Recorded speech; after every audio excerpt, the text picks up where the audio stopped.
So far, you've heard Brent and me tell our story. The night a guy showed up at our Hollywood TV premiere party, claimed he worked for a National Intelligence group, and offered let's just say, a very specific kind of cooperation. Now, that story has always lived on the fault line between show business and government, between that's impossible and, wait, that kind of tracks. And the only way to deal with it all honestly is to keep looking for corroboration, for patterns, for independent accounts. It's one thing to talk about ourselves. It's another thing when someone else says, yeah, that happened to me too. So today, for the first time on this podcast and on camera, we have another Hollywood creative, a film director, who says he was approached in a remarkably similar way to what happened to us. And whether you think this is disclosure, manipulation, myth-making, or all three, this is the kind of first-hand account that sharpens the entire conversation.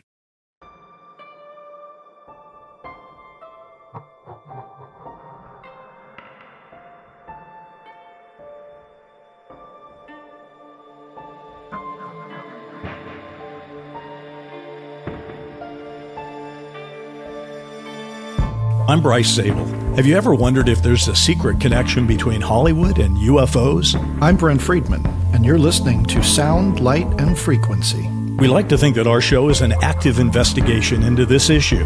And today we're bringing our first witness to the stand.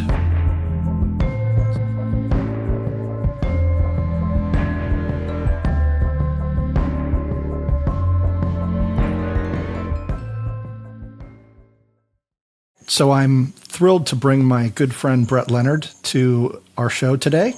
I met Brett back in the late 80s, I think it was, through a mutual friend in LA, and it was right after he had made his first feature, The Dead Pit. Being a big horror buff, we became fast friends, and I like to think of it as having a front row seat to watching Brett's career take off after he made The Lawnmower Man. As it was for me watching yours. Thank you. Same thing. Yeah. And that was an adaptation of a Stephen King short story where he got to show off that he was much more than a filmmaker. He's always been an innovator. And in Lawnmower Man, he took the concept of virtual reality to a level no one had ever brought to the screen before. After that, he went on to direct some features, including Hideaway, which was an adaptation of a Dean Koontz horror novel starring Jeff Goldblum, among others, and Virtuosity, sci-fi thriller starring Denzel Washington and Russell Crowe, power cast, if there ever was one. But he's done much more than movies. He's been working on the bleeding edge of cinema and technology for decades. I remember being blown away the first time I saw the 3D IMAX dinosaur movie that you made. I also think you're probably one of the only people who's ever made a CGI music video to Peter Gabriel's The Kiss That Frog, no less, that was also a ride simulator, and then also went on to win an MTV Movie Award. Am I correct? I think you're correct because I have had a very strange career. Anyway, we're thrilled to have you here on the show, and there's so many things we can talk about, but I want to start first with what happened to you when you got offered your deal. Let's take us back to the very beginning. In the context of this particular podcast, which is the deal with who knows what from who knows where. And, it's interesting because you just gave a little of the history. And, I was, again, also watching Brent's career start to take off after having, slept on the couch of our mutual friend, Randy Fontana's couch for about 5 years, cold calling everyone in Hollywood and watching us, and Brent was working on scripts and mostly at horror at that time. And we were just, scrapping away, trying to get into this crazy business, which was an amazing business in the 80s, 90s when we started getting into it. Yeah. In retrospect, looking back at that period, definitely an interesting time that is gone now. It's a very different business than it was. True. What happened is we both actually attained success, and part of that weird success, or the weird thing that came with that, was suddenly these people came out of the woodwork, and when I heard about I just recently heard the story from Brent and Bryce, about what they were dealing with.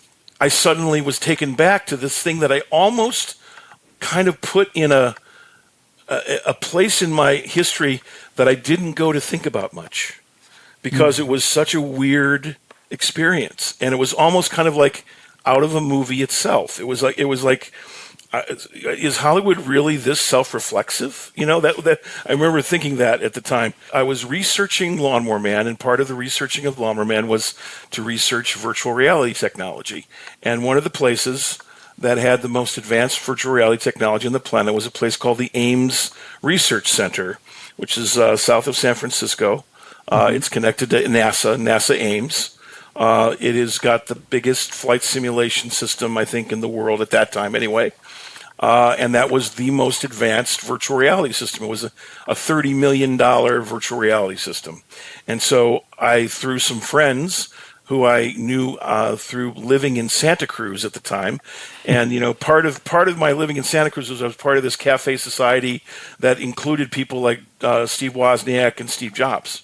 And Nice. So I was this, crazy, kid trying to make science fiction movies, hanging out with those guys.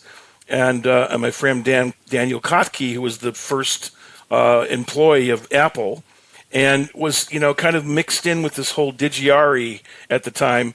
And that was very exotic for me because I literally had just come from Toledo, Ohio, very soon before that.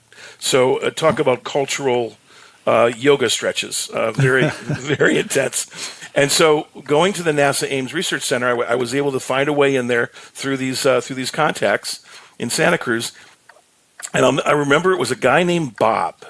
And Bob was very open to show me these things, and he obviously worked with NASA, but kind of worked with other things too. I mean, I felt like he was coming from a more holistic perspective with this level of technology and the fact it was NASA and the Defense Department and all these things. And so, being a bit of a, semi-paranoid conspiracy theorist in some ways, since I was a child, really, I kind of started feeling strange things. And he kept sort of questioning me about interesting, aspects of my research and why I was doing this film. And, he found out what the basic storyline of the film was. And if those of you remember, it's very little to do with the Stephen King short story, by the way. Very little. The Stephen King short story had no virtual reality in it, no technology in it whatsoever. So I really was creating it out of the whole cloth in many ways. And that's a whole other story. But, and so it did have to do with government research in virtual reality and brain research with virtual reality and things that were kind of esoteric and using of the nootropic drugs with technology and these things that are, was very exotic back then at, the late 80s, early 90s. And so he was very, intrigued by the fact I was thinking this way and said, look, I think there's somebody you should talk to. And I'm like, okay. What do you mean? And he says, well, just there's things that I'm connected to that I think you should be connected to as well, because you're going to be working in Hollywood and, you're going to be, well, that kind of like sat there and sort of percolated for a while. And I kind of, in all honesty, didn't aggressively go to make those connections because I was a little freaked out.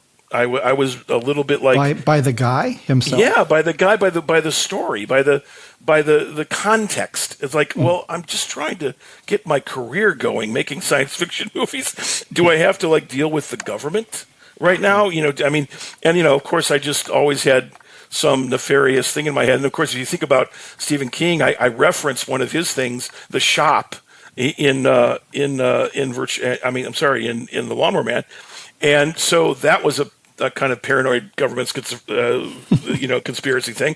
And so the whole thing was just like, well, I'm going to kind of just do a moonwalk back, right. and get away from this a little bit. I did until the movie came out and it was a hit.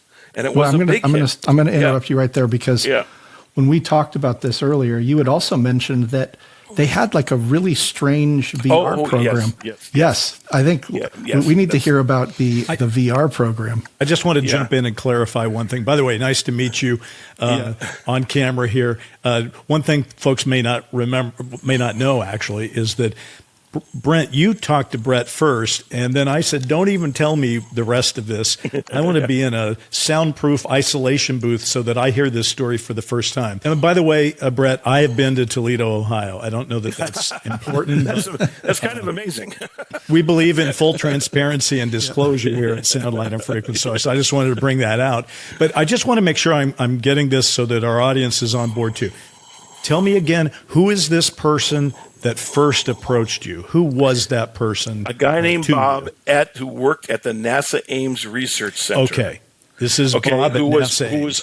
Who was part of this, this group of people that were showing me this $30 million virtual reality flight simulation system, and talking to me about VR and my thoughts on VR. I mean, it became very wide-ranging. And I actually, through that process, I made a lot of friends at the Jet Propulsion Laboratory at JPL. I got involved in that kind of group of people because I could talk story with them. We could kibitz about a lot of different things. And at one point, just part of the Bob story that Brent just reminded me of, in the context of doing this flight simulation demo, suddenly there was a demo of something that was very surprising. It was suddenly a demo of this craft came into the frame of the fighter jet simulation with what can only be described as non-ballistic movement. And it was zipping around, and then there was all these like indicators going on, and there was all this, because I wasn't flying. This is me getting experience of the flying in I think the right-hand seat while the simulator was being flown by someone else. And he goes, "Yeah, this is a special program we have." And then I'm like, for unique and interesting circumstances. I'm like, okay, first of all, this is a $30 million flight simulation system. It's the highest end virtual in the world, and they're showing UFOs on this thing as part of the simulation for flight training. That was very, very strange, because I asked him, "Are these UFOs?" And he just smiled. Right. So, but I'm telling you, there is no way there was. And these were MiGs. This was not about that kind of. This was a totally non-ballistic movement. It was showing a visual that had weird colors. There was a level to it that literally felt like it was a special effect out of a science fiction film. And Brett, at the time that you were first shown this, what was your opinion about UFOs? Did you have any feelings about them one way or the other? Yes, I've experienced two major times in my life. Absolutely experienced what I know was something that was otherworldly. One was on Manitoulin Island, and I was there with my family and with another family, and I'll never forget, all of us watched this thing in the sky, and it was a brilliant sky because Manitoulin Island was a very, very isolated wilderness place, in the middle of one of the Great Lakes. And we watched, I think I was 10 years old, 10, 11, and we watched it for several hours. It was going all over the sky. It would go to the other side of the island. It was definitely expressing non-ballistic movement. I didn't know what that was at that time, of course. I didn't have the ability to express it. But and I remember even my father, who was a science teacher, very, very empirical guy, okay? This is not a guy that's prone to flights of fancy, let's put it that way.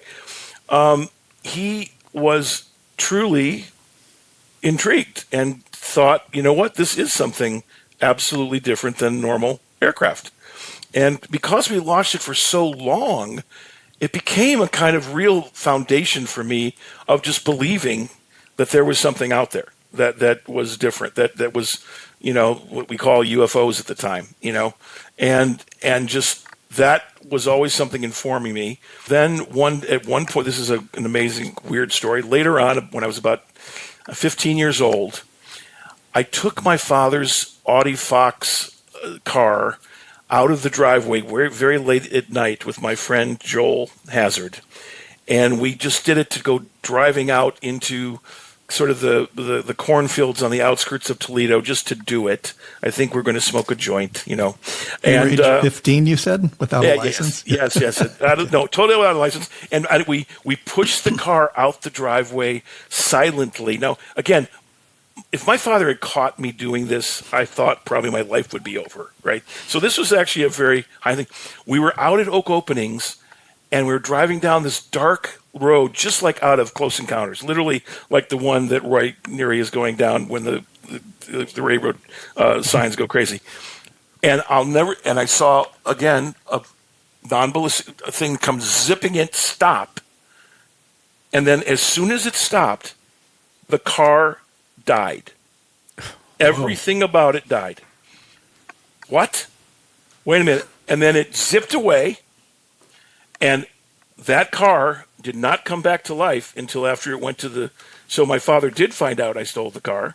My father can actually those aliens. Substantiate this story, because there's no way I would have called him. You know, literally, I remember we had to walk to a farmhouse, and it was about dawn, and my dad got up early because he was an elementary school principal at that time, and I called him, and he answered the phone, "Where's the car?" So, and it literally, all of the electrical system was fried in the car. Wow. Okay. That's just like Close Encounters. It was literally, when I saw Close Encounters, which was after that, not many years after that, actually, I literally had this flash that I experienced that scene. Except in Close Encounters, Roy Neary's car comes back to life. So at least he didn't have to face anybody holding him accountable. And I remember my grandfather had to come out and get it towed to an electrical place, and it was a big rigmarole. And, you know, of course, my dad didn't want to hear me telling any stories about UFOs. I mean, you know, he just, you know, whatever you did, you ruined my car. You know. Plus, I was 15 and didn't have a license, so, you know, anyway, bad boy. You know, so that those experiences, and there were a few others in my more adult life that have made me feel absolutely there are things going on in our skies that are definitely in the realm of UAPs. Yeah, going back to the flight simulator, what you saw was clearly similar in terms of the movement and everything to what you'd seen in real life. Exactly. That's why I knew. That's how I had a correlation to it. It was like, wait a minute, that reminds me of being on Manitoulin Island and watching. But I want to drill just one step deeper on that, though, because you've seen two things, and you know, sometimes you don't see them up close and personal like you might in a flight simulator. Was the flight simulator version literally like right out your window, and you're seeing structure in a craft kind of thing? It was not too much structure. It was definitely round, and it was flashing lights.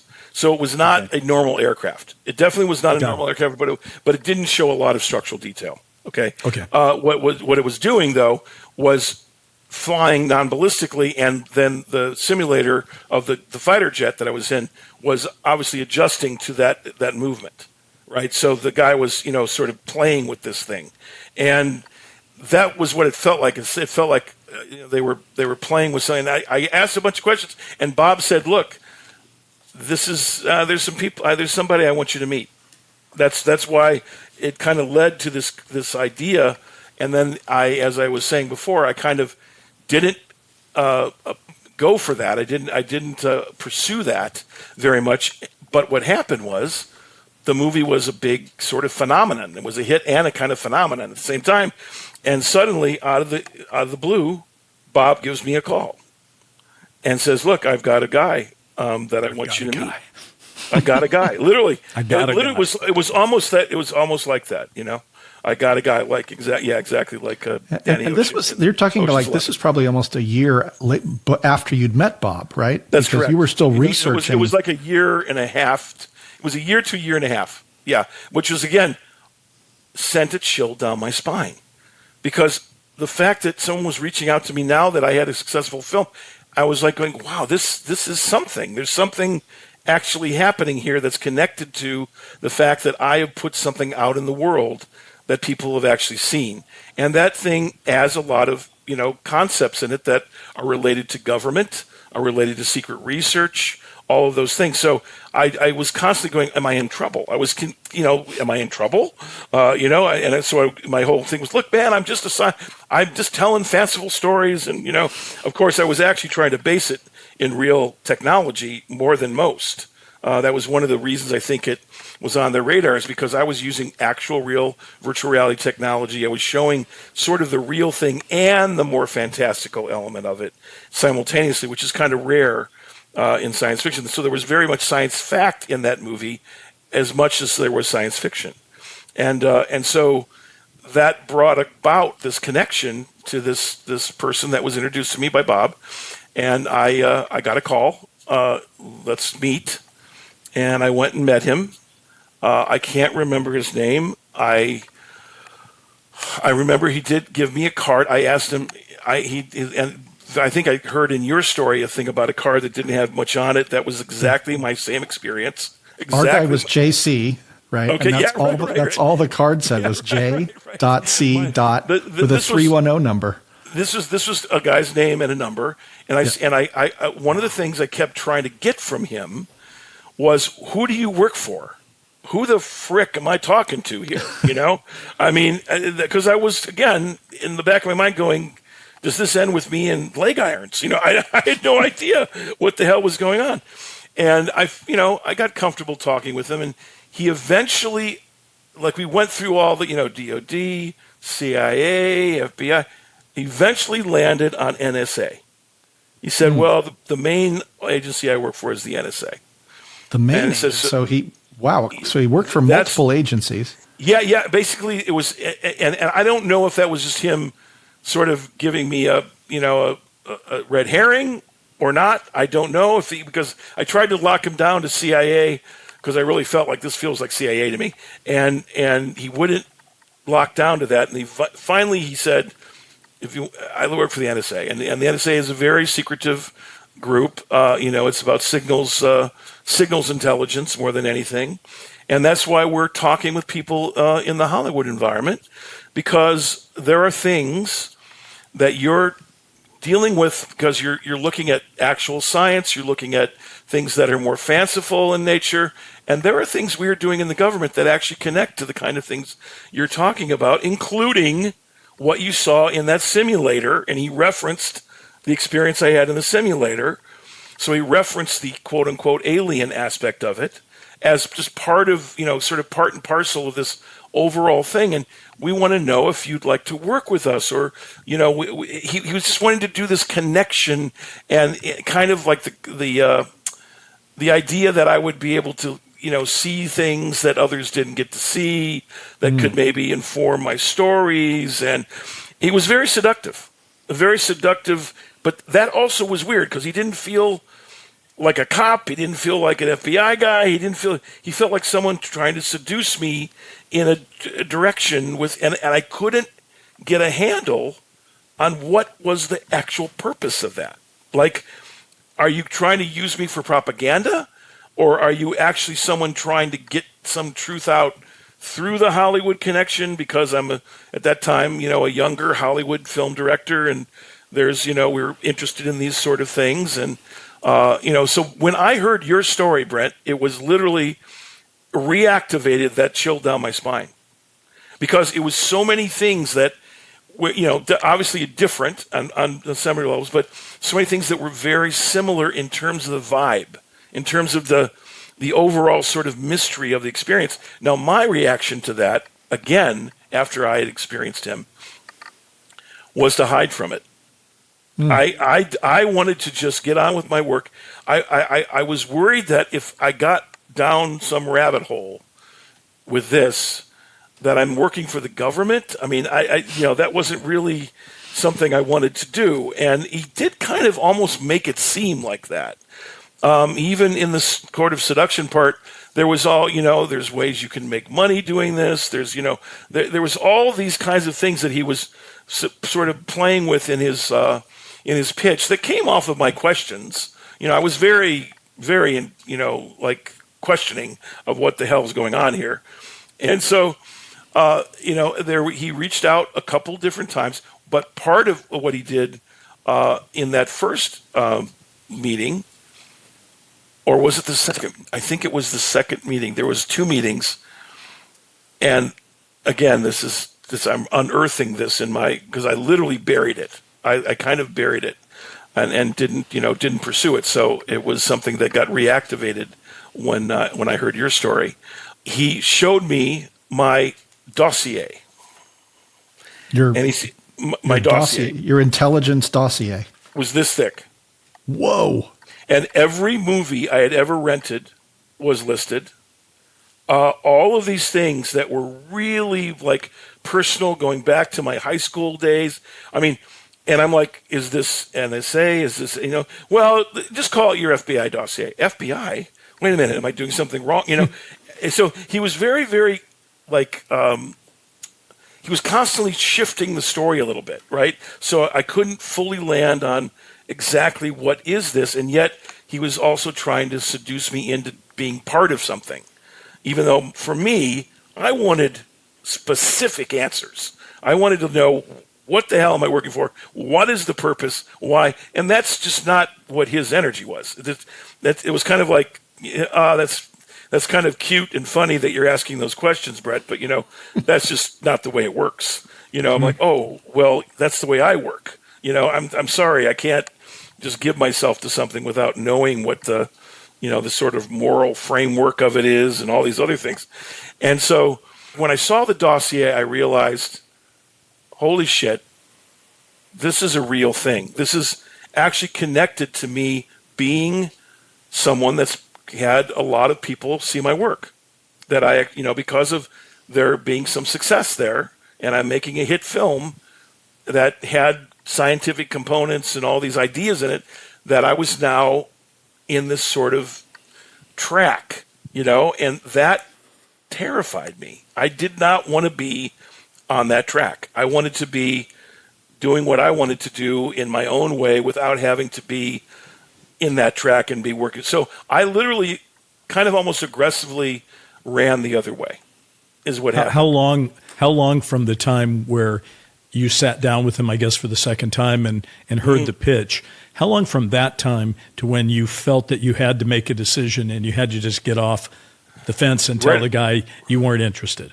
No, right away. And I never fully told him. I did a fade. I basically ghosted him.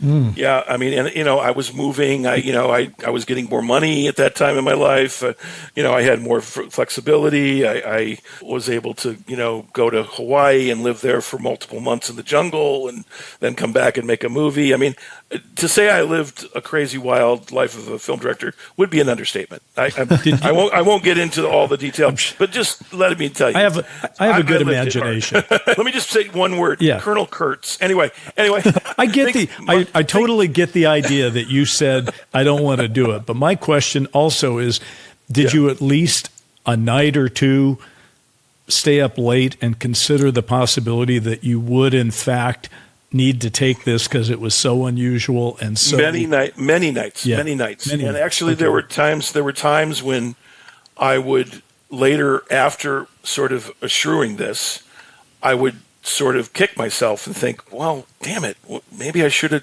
maybe this is benign. Maybe this is some part of that structure reaching out to me because I was a storyteller, and who knows, maybe they reached out to H.G. Wells and they reached out to Jules Verne and they reached out to, and I'm just, I could have been in that line of communication, and I mean, there was all those thoughts, it's like, but I must say I go by my own instinct, and there was something off. There was something a little off. And I don't know if you guys felt that or not, but there was something a little off. Now, the thing that it might be off that I think now, he could have been an alien. It's so funny that you say that, because, that rings a bell. For years, when Bryce and I would talk about this and reminisce about JC and the Party Crasher, it was always like, well, was he really who he said he was? Was he really ONI? Was it a hoax? And then it wasn't until years later when I told my daughter the story, right? And she was in her 20s at that point. And without a beat, she said, well, how do you know he was human? And I kind of was taken aback. because at that point, now we're hearing all these stories about hybrid programs and humans that are living amongst us as aliens. Exactly. And so I can't completely rule that out. Look, let me say it in the way that I experienced it. The weird feeling I got was not a weird feeling that was necessarily evil, right? It was a weird feeling like there was a strange glint in his eye, kind of thing. Like there was something there, and again, because the story kind of bounced around in its factual nature and the way he was presenting, it didn't feel it didn't have a continuity with the rest of my normal human experience with people, right? It was like, this is on the outside of, it was just odd. And now I look at it and I go, that oddness was kind of a feeling of alienness.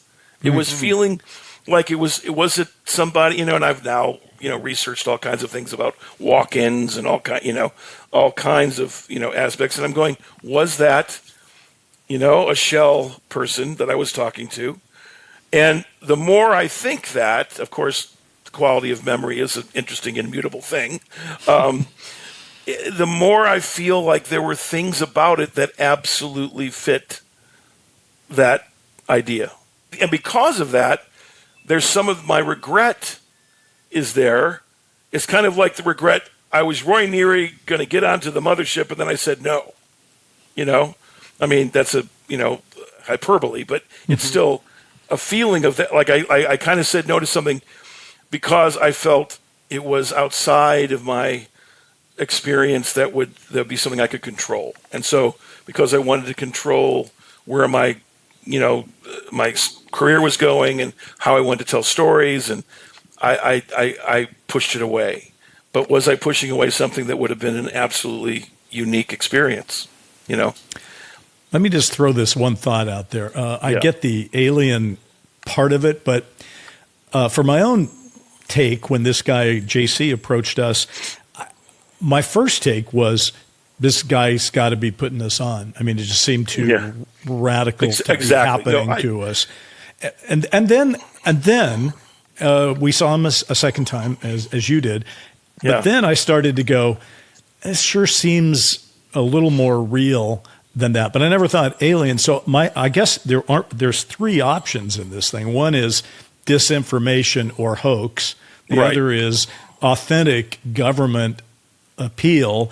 And for me, the outlier was the alien thing, because I thought the guy acted pretty human, and I was willing to buy into that story. I just wasn't clear what their angle was. So was the disinfo versus real government approach part of your debate internally as well? That was how I was thinking then.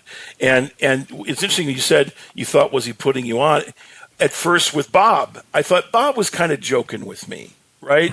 At the Ames. And then when he followed up later after the film came out and was like saying, I realized, it's not a joke. He wouldn't go to this elaborate, thing to do that. And then when I met the guy, at first I thought, maybe this is who knows? Is this some comedy team doing something? Literally, because it was weird.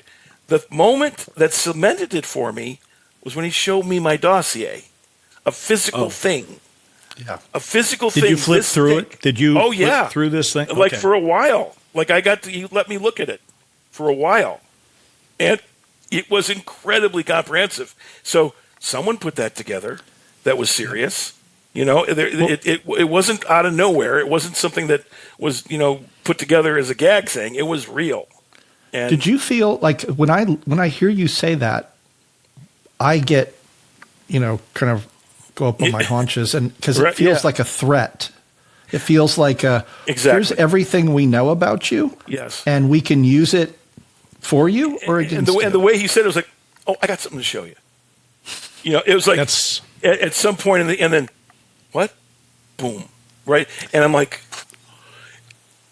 even though it wasn't overtly feeling threatening, the whole thing felt threatening. That's why I backed away, because I felt if I keep going and really poking this bear, what's this bear going to turn into? And at that point, I didn't think alien. But later on, that came to be more of the thought process.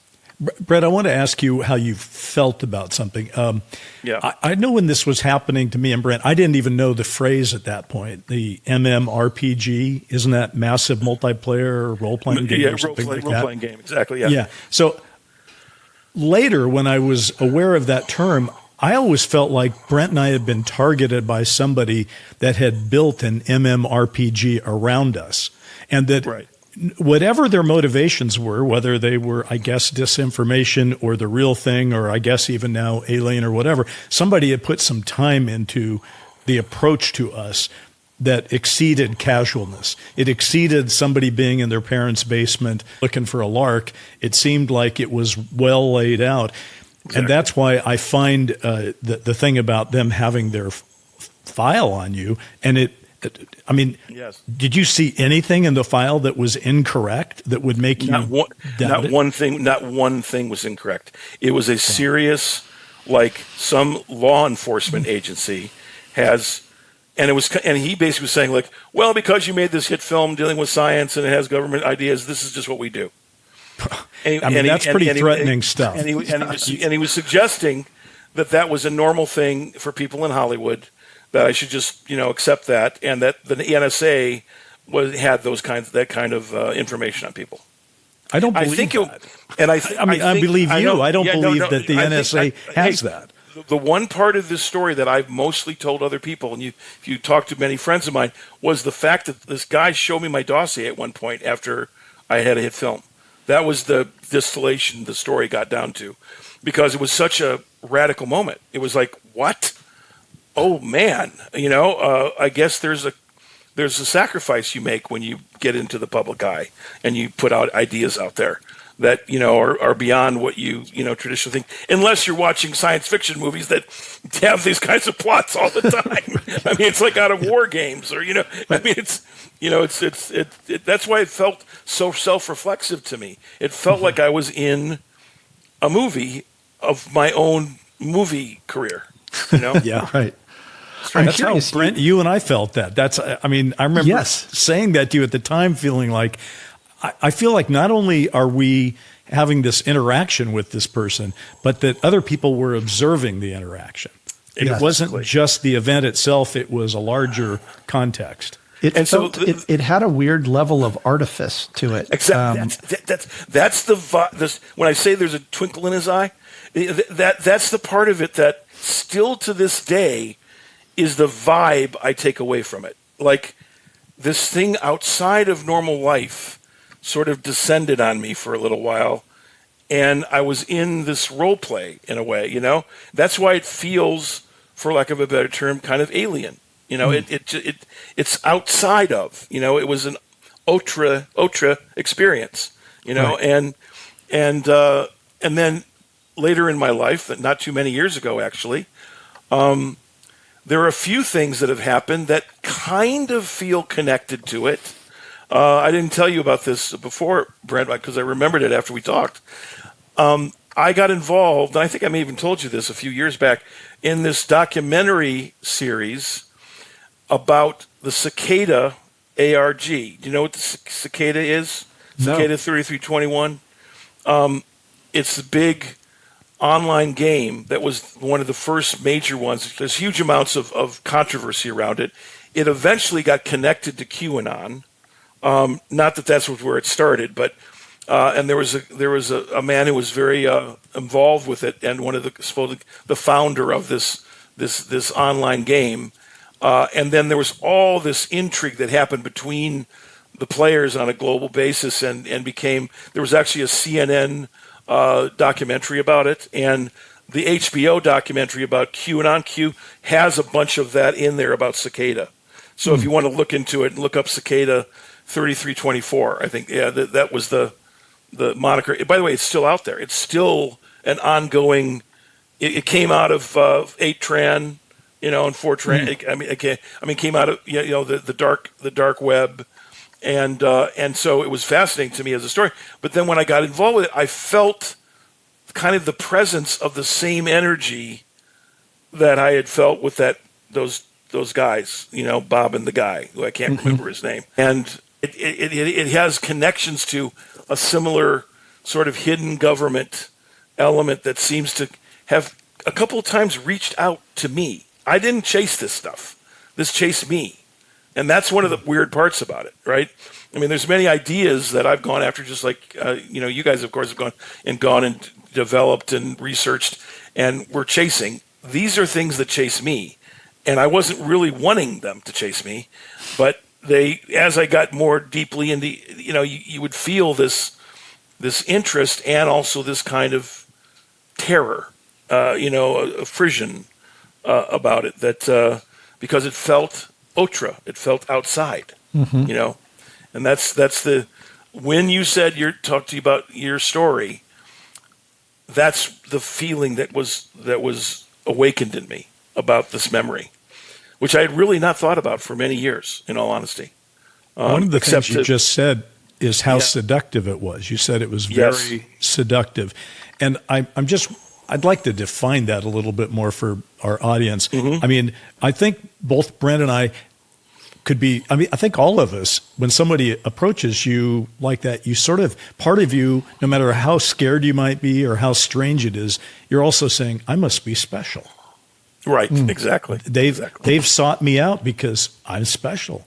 And of course, who doesn't want to feel special? So, I mean, part of the decision process is asking yourself, am I really special? Or is it just the position I have right now that's special? Or exactly. Walk me through your process of trying to separate the way they were coming at you psychologically with how you finally said, I'm not doing this. Well, first, you're very flattered. I mean, it feels like, oh, I hit some chords here. I plucked the right chords, and obviously I'm really smart because I'm plucking the right chords, and some of the things I'm talking about are actually maybe true or are related to something that's very true. And at first, you're, as a storyteller, you get, as they say in Australia, chuffed. Chuffed about that. You go, wow, okay, man, I got my hands on the pulse of something, but then you wonder, what is it the pulse of? I just want to get one thing in here because I'm afraid people that are listening are going to say, I just want to make really clear, like it was clear to me and Brent what they wanted us to do. They wanted to give us stuff. Information that we would somehow write into the show as part of a slow drip disclosure. So the guys that approached us were not confusing about it. Their mission, a lot of things were confusing, but the mission seemed clear. Yeah, now, that's one of the things that's different. What did they want you to do exactly? They were more wanting me to be part of something that then they would be sort of feeding me, like the idea that I'd be fed information and that I could incorporate that information into my storytelling as a storyteller. Because again, I was a director, writer, and was working in this realm, and it didn't get as specific. You guys had a network show, that was going. We had a live platform that they could come in. So they could be very concrete with you. It's like, well, let's use this platform. They were much more, again, it was more like a seduction of me becoming part of something that would be ongoing for my whole career. That's how they made it feel to me. Like you could be part of, connected, and because you're so prescient, you can be connected to something where we're going to give you an edge. That was the seduction. Were you supposed to be part of this simulation? Were you going to be assigned to that, or was that just to show you the bells and whistles? That was just to show me the bells. That was for me in my research of virtual reality writ large, because I was making a movie about it, right? So, and I was very fascinated. I continued to research virtual reality, and I've all the way to where I'm doing actual virtual reality in healthcare now. My storytelling with virtual reality turned into a kind of life focus of using simulation in a healing way. One of my friends, Dr. Skip Rizzo, he saw The Lawnmower Man, 30-some years ago. He then was inspired by it because it had to do with virtual reality, changing brain chemistry, changing, the neuroplasticity of the brain was actually shown in the film. These are pretty advanced concepts. And he got inspired to take his therapeutic research in that direction. He's run the ICT lab at USC for 25 years. and has been the primary VR clinician on the planet. He's one of my co-founders in my company, Ubiquity VX, which is using virtual therapies for health and wellness. So, and by the way, the Veterans Administration is incredibly involved with that because they utilize 30 to 40 virtual therapies in their corpus of care. And so it's and again, is this thing from the past connected to how? I mean, think about it. I'm a director. I'm involved with real virtual reality in therapy. That's a strange career path. Yes, I'm saying. I mean, I'm in healthcare. And by the way, it's been an amazing journey. It's turning out to be a very successful thing that we're developing. Right now in a very incredible process, and it's so for something that started for me as a story, I've walked into the reality of it, and I'm doing the real thing in a very specific sensibility, which is the sensibility of using it for healing. Right. So which, by the way, is because Dr. Skip Rizzo inspired me with his work to go in that direction. Yeah, fascinating. But it's all those things are connected into the government in some way. I mean, what I'm saying. I mean, if I look at the strangeness of my career, I'm wondering, are there invisible hands in there somewhere? In not just guiding me, but also guiding where it gets taken, because it seems strange that I would actually have these things come. You don't usually tell a story and then suddenly you're involved with the actual reality of that story, 30 years later. And it's a kind of trippy, almost psychedelic experience, in all honesty. Absolutely. But on the topic of telling stories, you said something which is fascinating to me. You said that when you would tell your story, you would really just distill it down to the dossier. Yes. I'm curious, A, how many times had you told the full story, everything you just told us, before now? And if you didn't tell it, in whole, how come? I felt I needed to be during the earlier part of my life anyway, in a very intimate level of relationship with someone to tell that story.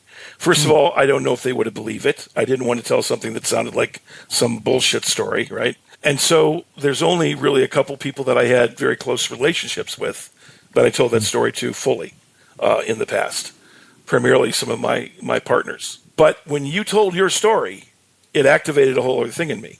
It was I realized, now's the time to come out and tell this story. Now's the time to deal with this. I mean, if not now, when? This is this phase of my life and my career, and I am a storyteller, and this is a true experience that I had, and it seems to be connected to something that's going on right now that's much, much, much larger, because I feel like we're on the precipice of a quickening regarding the alien question. I just feel that we're in the middle of it in a way that's different than the other times we may have felt that in the past. It feels. And by the way, when you say the quickening, I remember Art Bell wrote that book, a book called The Quickening. Yes, and matter of fact, I was at a party with Art Bell at the very beginning of my career called the Mad Scientist Weekend, put on by Marilyn Ferguson, the woman who wrote The Crack in the Cosmic Egg. And it was this crazy, it was called the Mad Scientist Weekend. It was at this multimillionaire's mansion in Atherton, near the Ames Research Center, by the way. And Art Bell was there, and I talked to him about some of these things. But this is before I made The Lawnmower Man, way before. He was towards the end of his life at that time. But anyway, you told us that up. You told us the name of Bob. Did you tell us the name of your contact again? I can't remember, and you just can't remember it. That leads me to ask another question, though, because this is. Brent and I have selectively told a few people about the story. Then we started talking a little bit publicly, but never in the detail that we have, obviously, right now. And one of the things that has come to light when we talk about it now is occasionally I have somebody go, well, did you ask for identification? And I go, no. Now, I'm a journalist by training. The very first thing I should have done is said, okay, you're from the Office of Naval Intelligence. Show me something. Show me your ID. Show me your military ID. And all I can say is, in the middle of this weirdness, it just never seemed like. You know what? I never did. I did ask for it though. Good for you. I was What did he trying. say? He would get that little twinkle in his eye. Okay. It would, and he'd go, well, you might say the CIA, and I'm like, well, I'm not going to, we're not at that phase yet. And then I'm like, well, what really, come on. And then he eventually landed on as if he was sort of like giving me the real thing, the NSA. That was his way of giving, and I had barely heard of the NSA at that point. I mean, I didn't, I had to study what that was, and how it came out of signal intelligence in the, World War II and all the, the history of that. And it's a very weird, arcane history, even compared to the CIA history, Tell our audience what you mean by signal intelligence. Well, that means, the capturing of coded signals, the Enigma project. Those are the kinds of things that became the NSA. Obviously in Europe there were other versions of it, but in America it became the NSA, and they basically look at all the signal. I mean, I think Snowden worked for the NSA. That was that whole area of surveillance, of capturing. If you look at what Palantir is, Palantir to me seems like a private organization, extension of what the NSA was or is. And where one ends and another begins, who knows, given what's going on right now in our body politic. So it's almost like they're really doing it, but lying about it. It's just the whole thing right now, I believe is all part of this quickening we're talking about, where a lot of things are coming to the fore in relation to surveillance, privacy, signal intelligence, and possibly underpinning all of it is this alien question. If you're going to talk about the quickening, and what that kind of means is there's just a sense that things are in the air, they're happening. There's a couple of things I just have to ask you, because I'll hate myself if I don't ask it in this time. First, if you had if out of nowhere Bob showed up again right now and said, "Hey man, we want to have another lunch or a dinner," and you go to that meeting and this guy is there and he says, "Okay, I heard you doing the Sound, Light, and Frequency podcast. That sounded very interesting. No offense, not taking any offense, but how would you like to take us up on our offer now?" What would you tell that person? I might go down that rabbit hole. I might. What's changed? What's changed? What's changed is here's what's changed. I think that the black and white version of the world that I may have had as a younger person, I don't have that black and white version anymore. It's very much a lot of grays and other tones and colors. And I think that there are probably pretty amazing people or non-people involved with things that may be connected in a way that would connect to my own, for lack of a better term, light, sound, and frequency, at the core of my soul, And if I felt there was an alignment, a soul alignment, or, for lack of a better term, an ethical alignment, a moral alignment, however someone would want to express it, for me, I would express it literally as a spiritual alignment. I would want to go there as part of my own spiritual journey. So because part of my own spiritual journey has been looking at otherworldly, mystical energies. I've experienced a lot of things in my search for, just all the crazy paradoxes that exist in our reality, in our world. And this is such a potent one and such a juicy one, I don't think I could resist, to tell you the truth. Over the years, Brent, you and I have gotten together and off and on various projects we've worked on. And every once in a while we're discussing it, our minds kind of drift and we kind of think, what would our lives have been like if we said yes? That's exactly something. So, Brett, my friend, that's my question. When you lay awake at night and you mull in your mind, what would have happened if I said yes? That was 30 some years ago for you. Yeah. It was. Okay. You're not the same person, but, no. And in fact, you're a person who said no 30 years ago. And so now you're saying, maybe this time I would. Let's imagine for a second you'd said yes. Yeah. What would your life be like today, in your opinion? I've considered, like, would that have supercharged my career?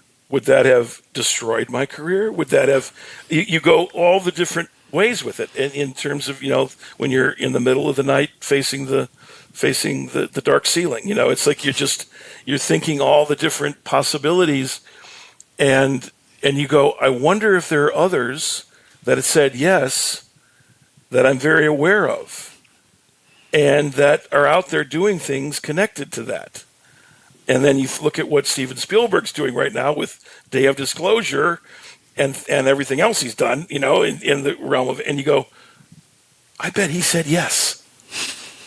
Did you have anybody in your life, Brett? Was there anybody in your life, important in your life, when this went down, that you went to them and said, yes, I got to tell, because I'm sure Brent and I each were, probably talked to our significant others at the time, but mostly to ourselves. And at least Brent and I had somebody to talk to.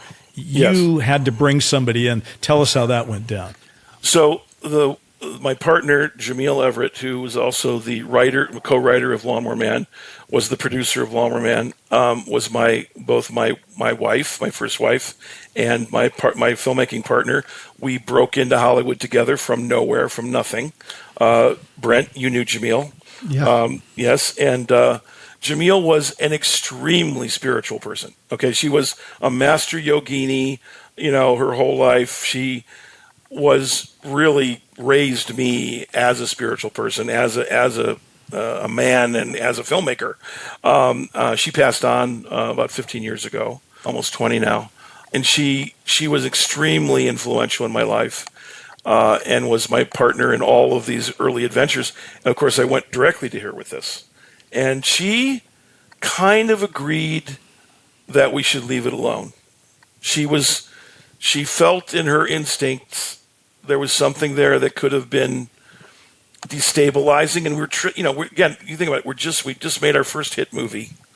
We're trying to solidify what that means in our life. And as filmmakers, of course, at that point, the career in filmmaking was everything. It was something that felt like a distraction in some ways, maybe. It was, and she was someone that I think persuaded me, not in a really drastic way, because she wasn't someone who was scared. She wasn't scared of much. She was a very fierce, intense person. But she did, I think, was part of me sort of walking away from it. I have a question for you, Brent. Yes. When you hear Brett tell this story and how he felt and everything, how is it changing how you feel about our own experience, or has it? It's kind of affirming a lot of my own feelings and sensibilities that I also had a hard time articulating. Yeah. To me, the word I would use was surreal. Yes. Yes. And obviously you're at your, premiere party for your first show on network television, and a guy comes out of the bushes and wants to start talking about a deal with the government. Like, I was not prepared in any way, shape, or form to have that conversation. But he seemed like it was the most ordinary thing to be having this. Like, why wouldn't we be having this conversation? And that's where my experience was similar. They were very like, hey, this is just what happens, man. What happens with what? When you're doing what kind of thing you're doing. Oh, okay. And I think he did reference, not many people do what you do. Remember, not many people make hit films. Not many people get a concept out into the world that, is going to, affect technology and these kinds of things. I'm like, okay, all right, I guess you're right.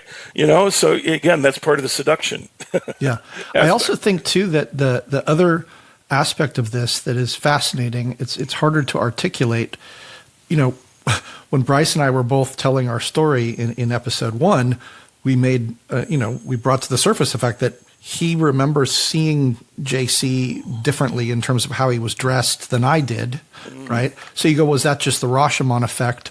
Or is there something about a guy like this that has a weird aura around it, where it's just hard to remember certain details? Let me talk to that, because as we've been talking just now, because Bryce, you asked me a couple times, did you remember this guy's name? Yeah. I have a very good memory. I am not someone who doesn't remember details. I mean, I made giant technological films. You have to have a good memory. I mean, it's you just have to have that facility with facts and with things. And so the fact I can't remember him exactly is weird. It is. It's like it's weird. I would usually absolutely remember that guy, right? Mm-hmm. And think of that almost in a photographic memory sense. That card and I can't see his name. Yeah. So what'd you do with the card? It went with the winds of That's kind of what happened to you. Yeah. Exactly. It just got put somewhere, and then who knows? Many changes. As our audience knows, we did have the first encounter, if you will, our close encounter at our party. But then JC came out to the Dark Skies offices with his so-called boss, and they proceeded to brief us. So we had about an hour and a half conversation with two guys who were floating we're not going to get into that right now, but they were floating their version of what was going on in the nature of reality and the universe and all that, right? So in other words, they weren't actually looking for us to tell them anything. They just want to know if we wanted in, and they were sort of floating ideas to us. Did the gentleman you met with ever float any ideas about what was going on with this whole UFO issue, or did it not get into that detail? No, he did. He was, the overall tenor of it was that you're on to something. You are somebody who sees the truth. This is part of the seduction again, right? And because of that, as a storyteller, and your prescience, you could be useful. And I think we could be useful to you. That was the context for me. It was in the context of,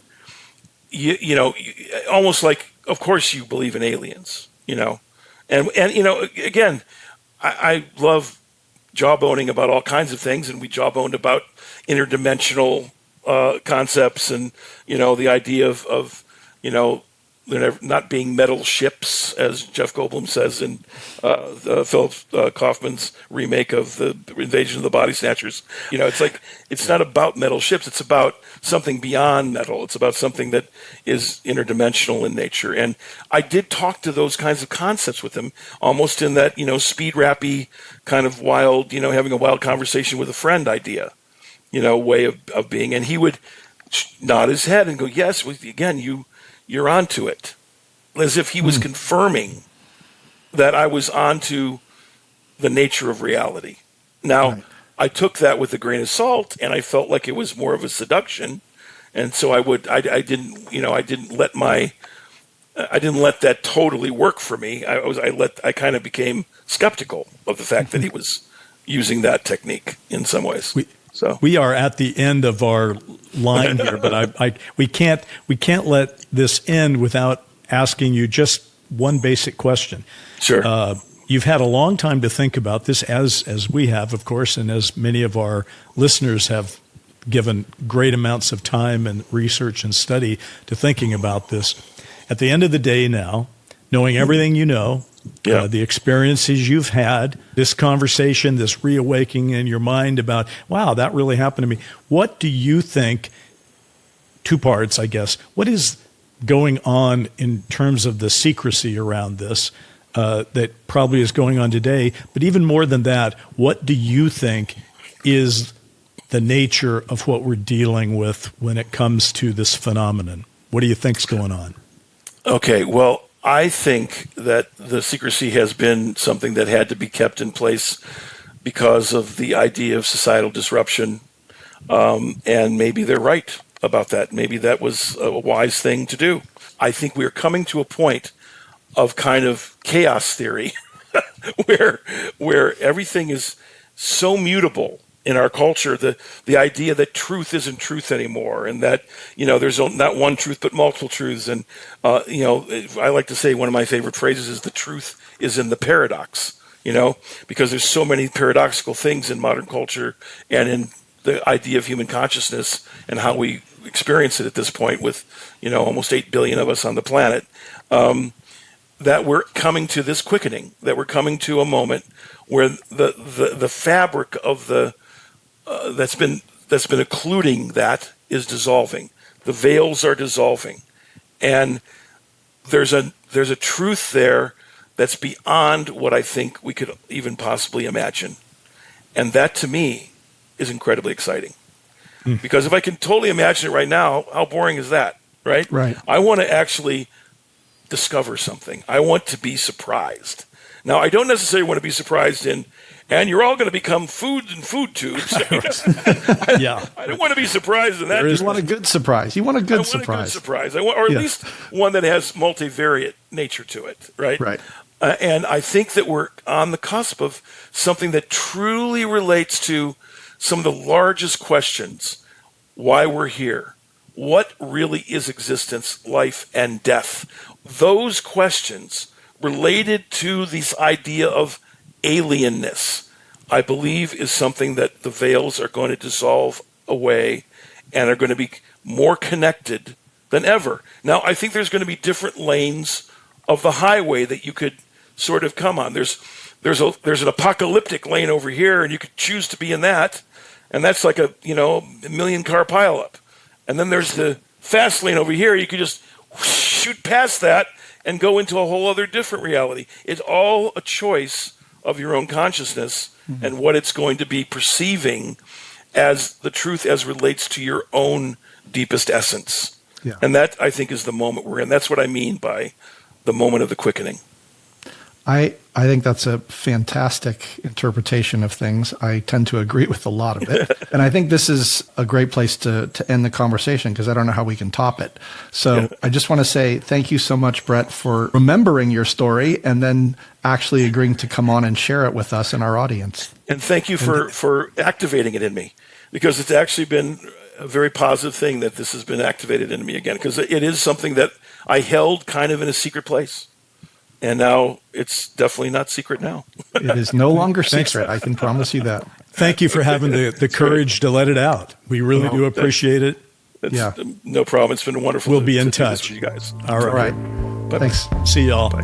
Soundlight and Frequency is an iHeart podcast produced by Stellar Productions. It's executive produced by Nick Johnson, and for Stellar, Jackie Zabel. Our show's music was written by Anna Stumpf and Hamilton Lighthouser. And your hosts and executive producers are Bryce Zabel, that's me, and Brent Friedman. Watch the skies.